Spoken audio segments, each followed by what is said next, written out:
Want to expand the reach of your content? Start a podcast. Feature industry experts on your show and leverage the influence and reach of your guests to grow your brand. Learn more at sweetfishmedia.com. You're listening to B2B Growth, a daily podcast for B2B leaders. We've interviewed names you've probably heard before, like Gary Vaynerchuk and Simon Sinek, but you've probably never heard from the majority of our guests. That's because the bulk of our interviews aren't with professional speakers and authors.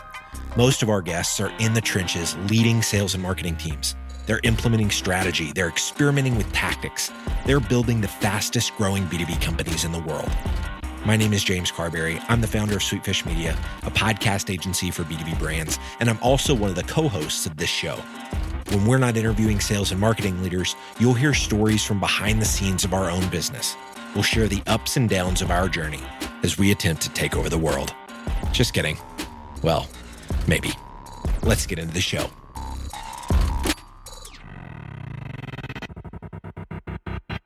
Welcome back to B2B Growth. I am your host for today's episode, Nikki Ivy with Sweet Media. As I've got with me today, Steve Thompson, who is founder of Value Lifecycle. Steve, how you doing today?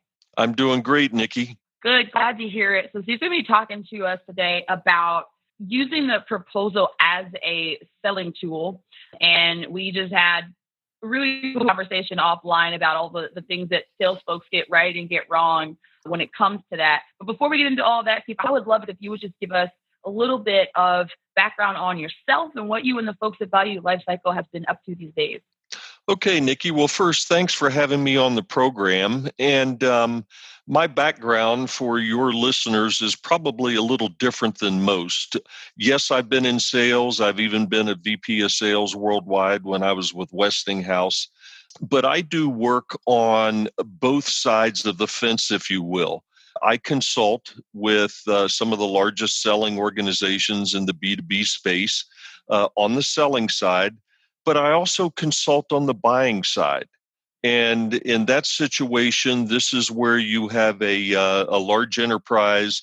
I help them position, negotiate, and close critical deals with key suppliers. And these are ones that they want a long-term relationship with. And so therefore, I kind of look at things, if you will, from both sides of the table and have been doing this particular work in terms of positioning, proposing, negotiating, closing critical deals for about the last 20 years. Yeah, no, I mean, it's good stuff. You guys, the insight, it's really what all salespeople are wanting, right? We just want to, if we could read our customers' minds, right, our prospects' minds, and know, well, how do I make this? I've sold cars, right? So that's a very often used phrase, right? What do I have to do? How do I make this an easy decision for you?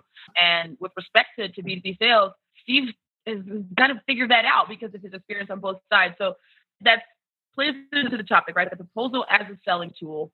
Let's start with why this is so important. And one of the things is that sales folks often forget. We look at how difficult we think our jobs are, right? To penetrate a B2B organization, to make the cases that we need to make. But Steve says buying is difficult as well. Talk about that for us a little bit.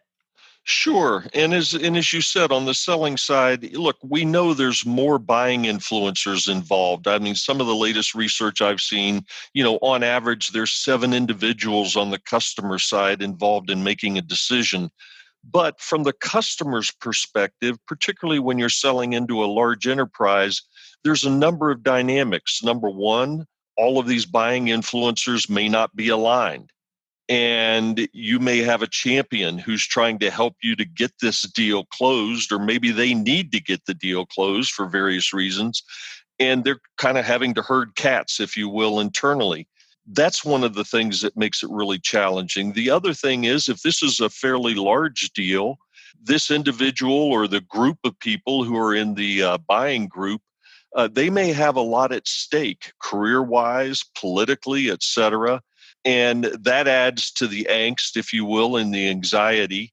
And then the third thing that makes it challenging is that, quite frankly, many of the B2B sellers make it hard for them to make a decision. And the real reason is that, look, we sell for a living, but we forget so often is that customers don't buy for a living. They're focused on their business. That's absolutely correct. Again, it's something that I kept in mind back when I was selling cars. It never left me, right?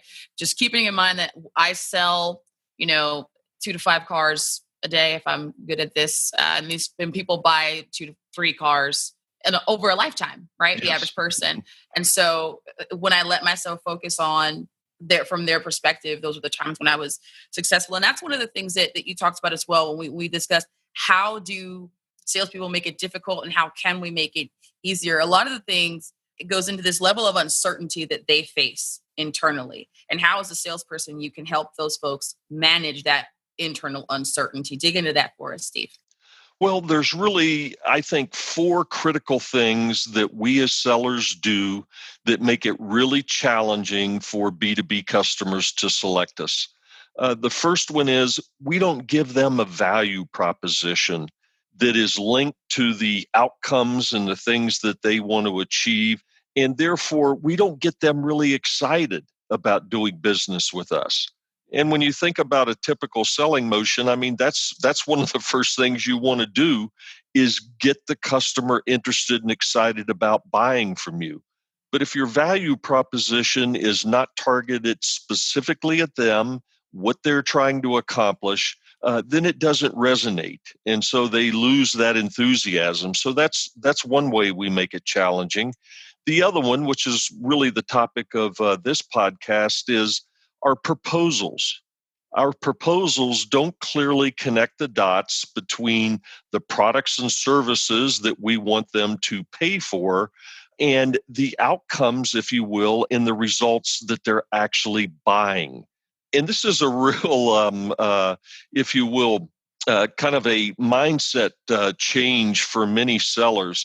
They confuse what customers pay for with what they buy.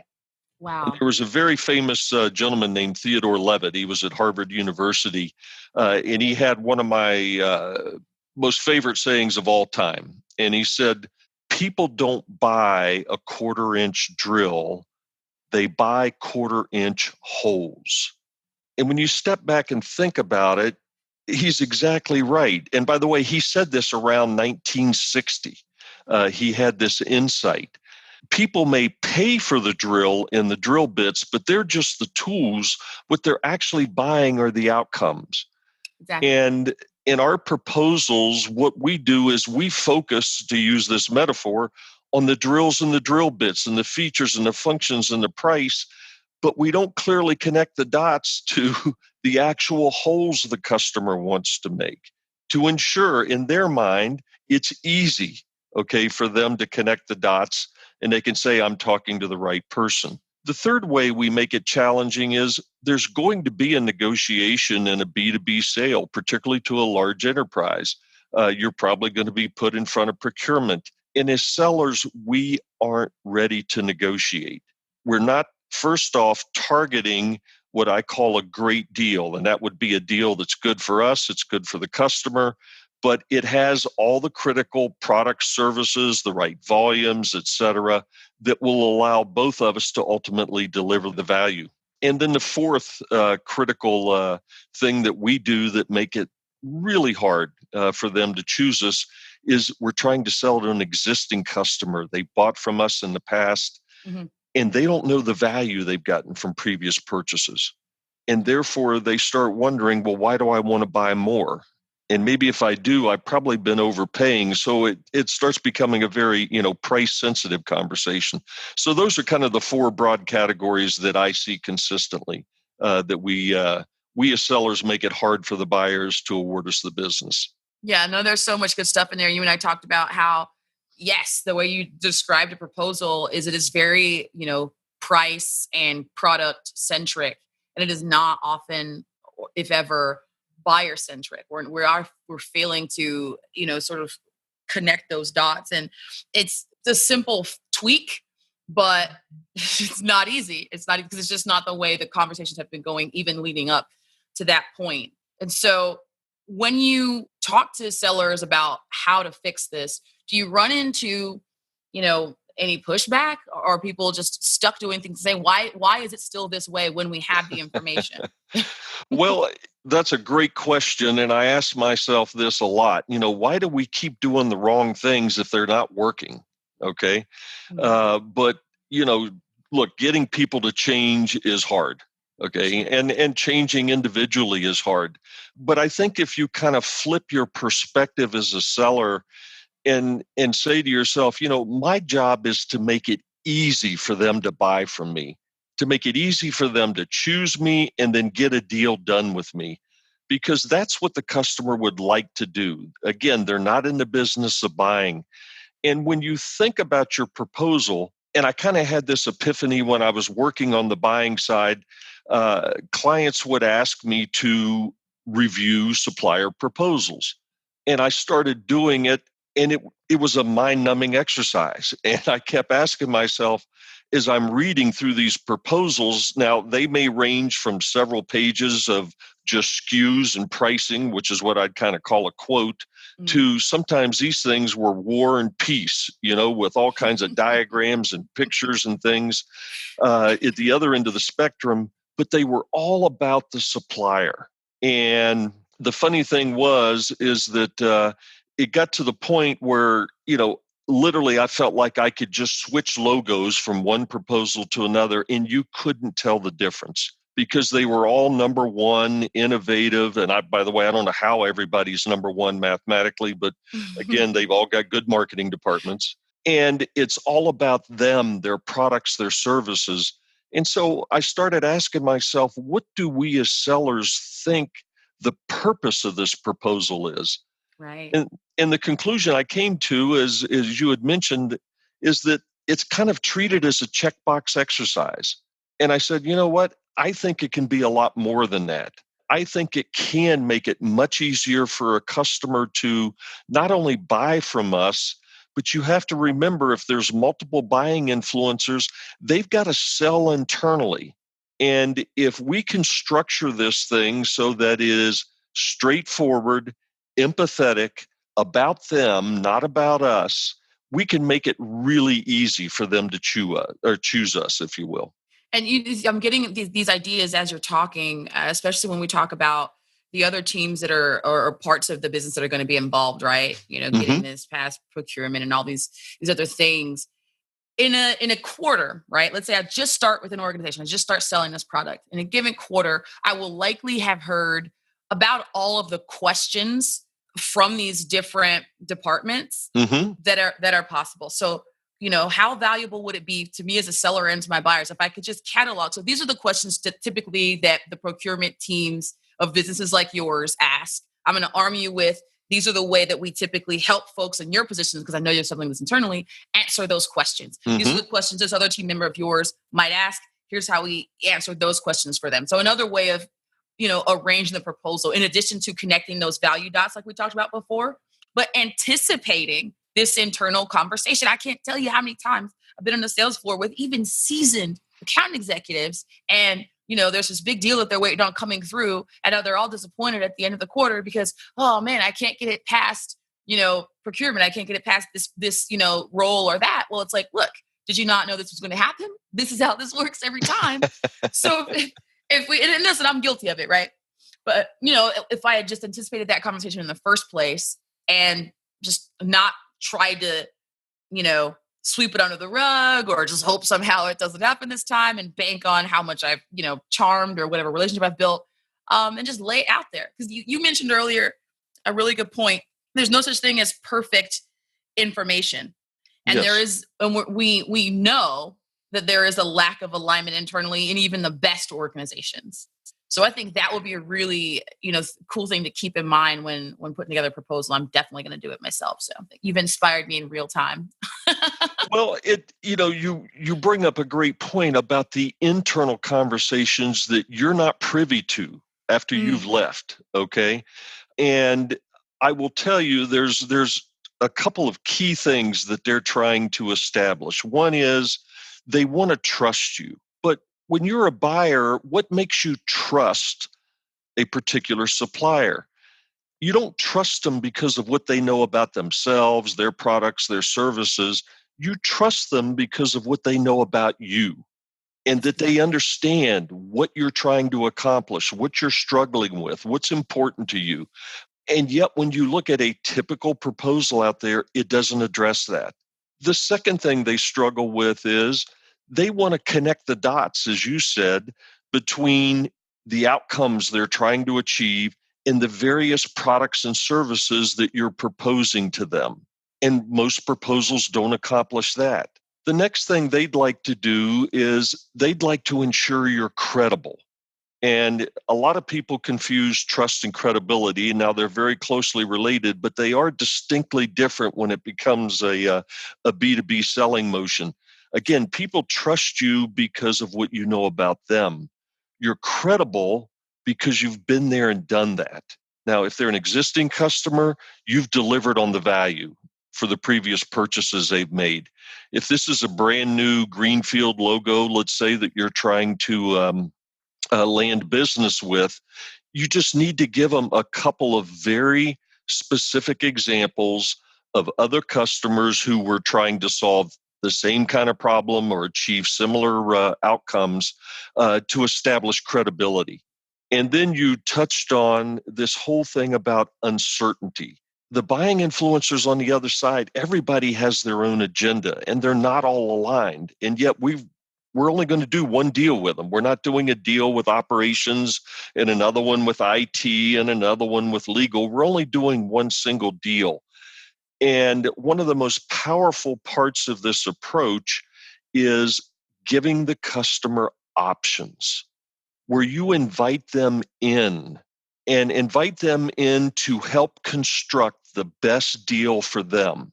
And when this is done correctly, once they help construct the deal, it's no longer your deal as a seller. It's their deal. They've got ownership of it and they're going to run with it. They can sell it internally easily. The hurdles they may have presented to you that were, going to be in place and the issues it was going to take to get a deal closed, I tell you, once it becomes their deal, those hurdles are going to get knocked down or surmounted, and the deals are going to close much faster. And so those are the kind of conversations that are happening on the buying side when you're not there. And that's kind of what I used as a basis for developing this very simple format. It's 7 slides. And by the way, the first one's a cover page. And the last one is simply a recap. So there's really only 5 slides. Mm-hmm. And I've had clients use this on deals of 20K. I've had clients use this 7 simple slides on deals well north of $1 billion. Wow. And the decision was made on those 7 simple slides because we made it easy for the customer to make an informed decision. And we invited them in to help construct the right deal for them at that point in time. And that's the real power of this. It's not designed to be something that, and by the way, you can do this in written format. I have clients that are very successful at that. But the most powerful way to do this, particularly if it's a large, complicated deal and there are multiple buying influencers, is that you get in front of them and you have a dialogue. And these slides, it's not designed to be a presentation, but it is designed to focus and structure the dialogue. And my experience with my clients is they learn more, in that 1 hour sitting down with those people than they learn throughout an entire sales cycle that may have been many months in duration, because they open up and they want to talk about these things. And now you're being brought into the conversations that you wouldn't have in the past, particularly when you complete your proposal, throw it over the fence, and hope they read it. Because let's face it, we're sales reps. We're not Shakespeare. They don't read it typically. Yeah. They'll read the first part, which is an executive summary, and then they flip back to the pricing page. Quote. Yep. So this is really powerful stuff. And I read a little bit of the material that you have out there about renewals and how these same principles, right? When you're trying to get renewals and things, I have to have you on again to lay that out for us because I'm super interested. But yeah, powerful stuff. I don't think this is front of mind for many people using the proposal. I think it is not necessarily an afterthought, but something that, like you said, is a means to an end. I have to get this out because my boss said so, or because I know that they're going to need to show their boss the price. And that's as far through as we think it. So really valuable and effective the way that you've laid this out for us today. I have one or two other things I want to get from you before I let you go. And that is a picture brain. I have seen what I could get out of it today for our listeners, and now I'm interested in what it is that you put in it, Steve. What are you engaging with in terms of learning resources, both books you're reading, blogs you follow, things like that sort of inform your approach or just kind of got you excited these days? Well, because I'm in the space of B2B sales, I am always scanning Amazon for any new releases, that involve B2B sales. Mm-hmm. And I probably read at least one book every week or maybe every other week on that topic, particularly as things are evolving now and things are moving much more to a SaaS model and subscription model, dramatically changing the whole selling environment.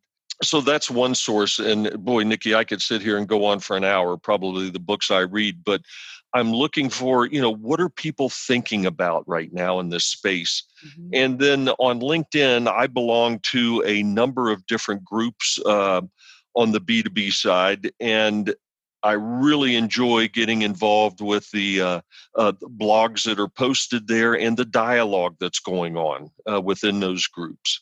And I'd highly encourage your listeners to do the same. There's a whole lot of them out there. Pick the ones that are, applicable to the space that you're in, and keep current with what people are thinking and what people are saying.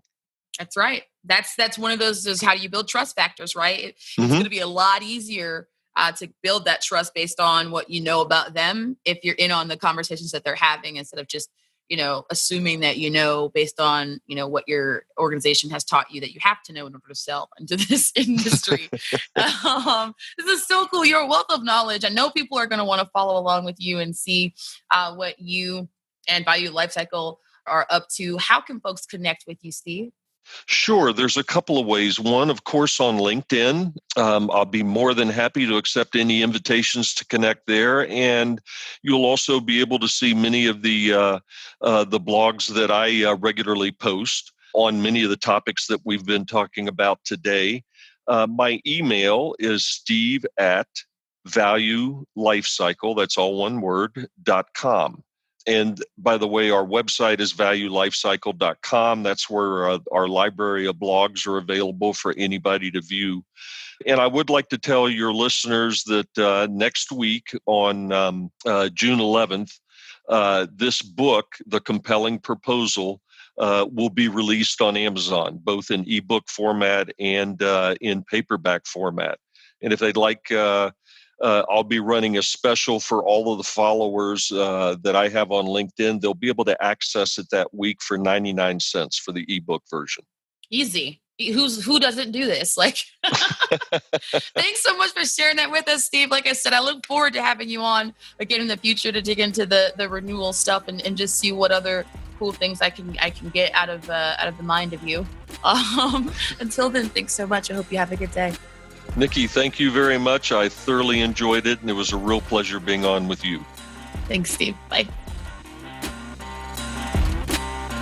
We totally get it. We publish a ton of content on this podcast, and it can be a lot to keep up with. That's why we've started the B2B Growth Big Three, a no-fluff email that boils down our 3 biggest takeaways from an entire week of episodes.